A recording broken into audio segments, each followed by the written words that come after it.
I'm looking outside my window. I try to see where my luck goes.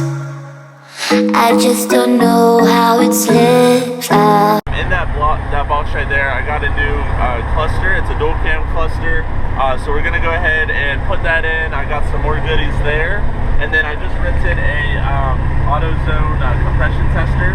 So we're gonna go ahead and test the compression on the motor, and then depending on what that comes up with, I will tell you guys what the next step is gonna be. Alright guys, so back at the shop, and I got this heater on right now because it's like 40 degrees. I know some of you guys it's snowing and like negative degrees, but anyways, my bleeder screw for the coolant thing is just slightly, just kind of, not even leaking, just kind of seeping out once it gets hot. And this thing, this pack of whatever said it had like a 6mm and 8mm thing, but that's literally the smallest. So I don't know, but anyways, what I'm gonna do is take that little bleeder screw out, wrap just a little bit of Teflon tape around it, and then just, you know, sink it back down, because like I said, it's not leaking, it's just kind of seeping out very slowly. And I know Teflon tape isn't the best to use around cooling systems, so I'm just gonna put just a little bit of it. It shouldn't make any difference, but with that being said, once that's done, I'm gonna go ahead and warm up the engine, take out the fuse, or fuel pump fuse, all the coil packs, and then I got a compression tester up there, and we're going to test the compression for each cylinder.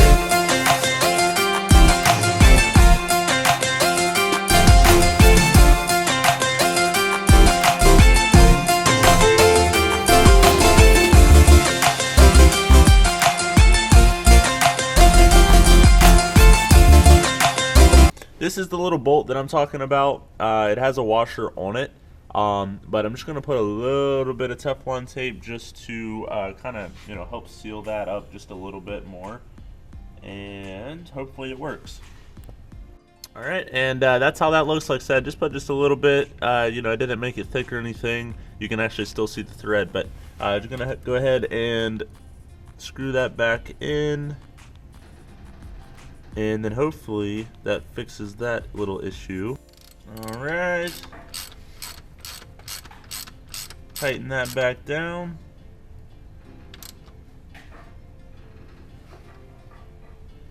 Like so. And then we will see if that still leaks. And I'm going to go ahead and turn this thing on. My light's flickering, the bulb's loose. But alright, so that's good. Gonna go ahead and turn it on. Alright, gonna go ahead and start it up. If I can find the key. Let's see. It's gonna be very loud. Oh shit, we're in gear. Okay, let's try that again. Not too loud. Normally the power steering bump squeals like hell, but anyway, hi Blitz. Oh, also guys, I forgot to mention, I fixed the exhaust leak underneath. It was the catalytic converter. Both of the gaskets were actually not even there. So if you guys can tell, it's super quiet now. It sounds like stock, like, you know, super stock. I got to replace that power steering pump. But yeah, so anyway, just gonna let this warm up here, and then yeah, I'll get back to you guys in just a minute. Okay, just got it up to operating temperature and just pulled out the what is it called, the fuel pump fuse. So now I'm going to go ahead and remove these coil packs, and then remove the spark plugs.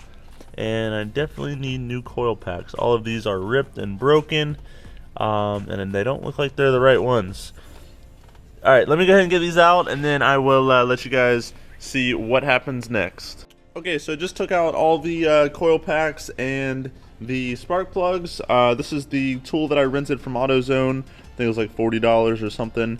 Some of them don't come with the little release valve, so this one I think should hold where it is whenever I crank it over. But anyways, just gonna go ahead and screw this thing down in there. Just stick it down there. And it's kinda, I need to put that down like so. And then you kind of just screw it down.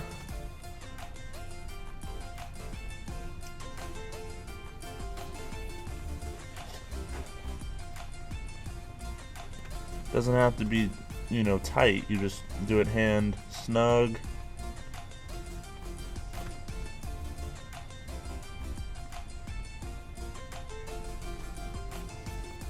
Okay, I don't think you guys can really see it that well, but anyway, I'm gonna go ahead and turn it over, see what happens.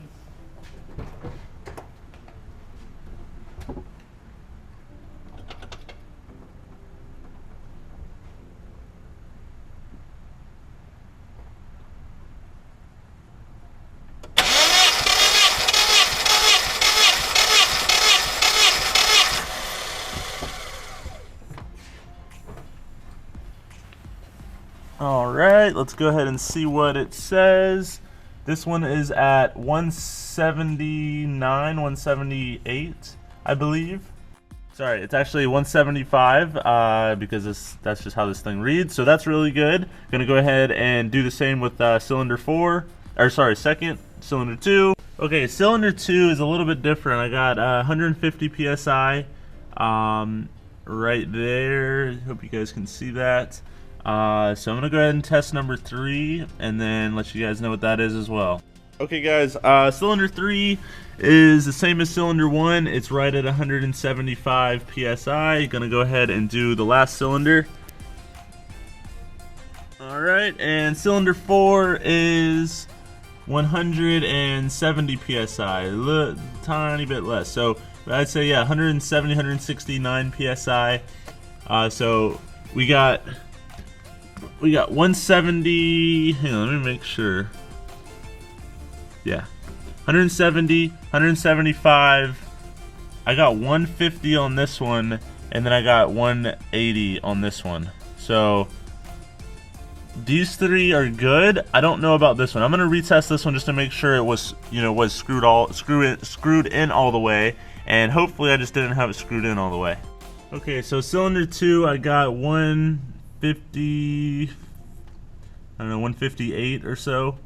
That's not the best. I think they're supposed to be within 15 PSI of each other, and that one is 20 PSI off. So let me double check just to make sure I'm right, and I really hope I'm not right. So looking at the you know, owner's manual or whatever, the FSM, so basically the max compression or standard compression on a stock KA is 179, and then the minimum is 151. So anything below 151, you kind of, you know, that's not good. Difference between cylinders, you shouldn't have more than 14 PSI. And then I also read something that was you shouldn't have more than 25 PSI difference. So, you know, it all kind of depends. But what I'm thinking is, since it still runs really good, like there's no issues at all with it running, it's smooth, you know, it runs great. I think I'm just going to go ahead and turbo the car, you know, run a little bit less boost than normal, but basically just get the turbo kit on there and you know, drive it around for a little bit while, you know, getting parts for the engine build. And then once I'm ready to do the engine build, you know, that way I already have all the turbo stuff. All I have to do is just take out the motor, build the motor, throw it back in with the same turbo setup, and then, you know, I can turn up the boost or whatever. So I think that's gonna be the I think that's what I'm gonna do, because, you know, like I said, it runs great. There's no, I mean, I just don't really see a problem. 158 really isn't that bad. You know, it is a kind of big difference between the rest of them, but it's still not that bad. So I think that's what I'm gonna do. And then also, if you guys want to get some discounts on some car parts, whether it be Nissan, Mazda, Scion, Subaru, Toyota, and I'm sure they're going to be adding a lot more soon. Rezu Motorsports right there, if you can see that. Rezu Motorsports. They sell a bunch of 240 stuff, you know, suspension, cooling, exhaust, you know, motor, whatever. Anyways, you guys can get a 5% discount on any order that you do place. Just use the coupon code TheCityRider, just same as my YouTube username, and you'll get 5% off on everything. And yeah, it definitely helps them out. They're a new company, and yeah, I'm actually going to be using them a good bit for the engine build, so it also helps me out. All right, so I lowered this steering column and then go ahead and pulled this thing out. So I'm gonna swap it. I'm just gonna unplug the harness, and I'm pretty sure my new one I just bought comes with another little small harness on the back of it. And I'm pretty sure the SOHC and the DOHC one just plugs right in. I don't think you have to do anything. But let's go ahead and try it out. Hopefully this fixes the RPM issue, and then I'll be good to go. Alright, just plugged it in, moment of truth. And I didn't swap over the harness. They look pretty much the same, but if something doesn't work, then I might have to. But anyway.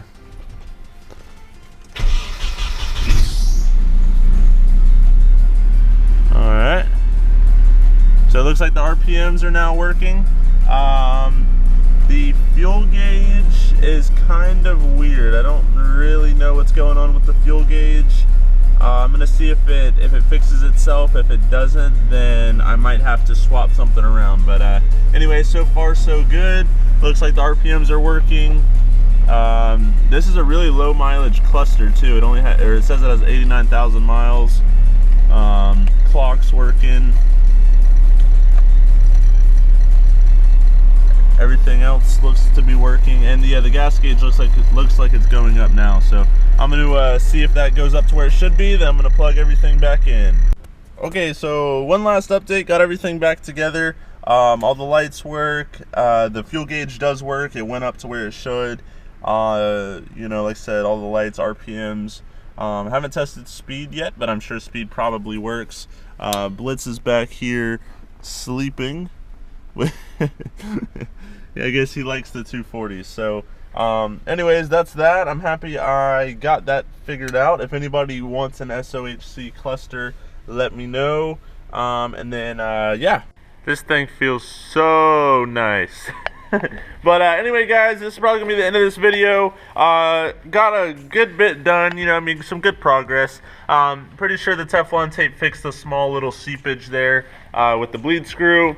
The compression, you know, everything but cylinder 2 is pretty much perfect.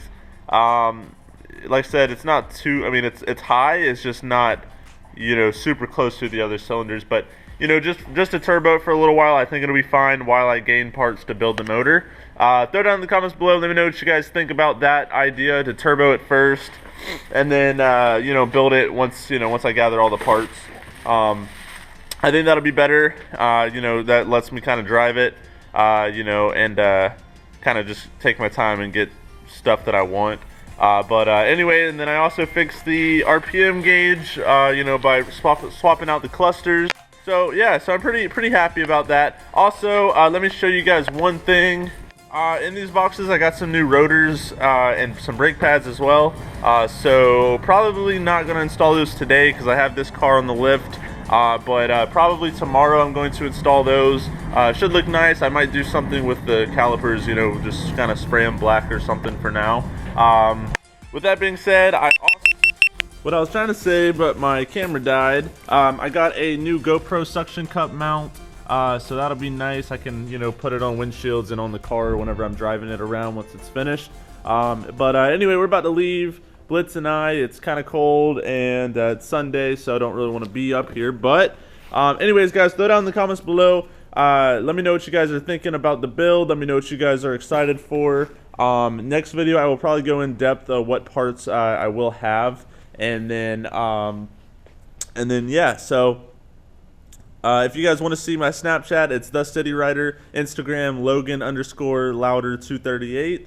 And yeah, see you guys in the next video. Let me know if you guys are liking this stuff. Peace.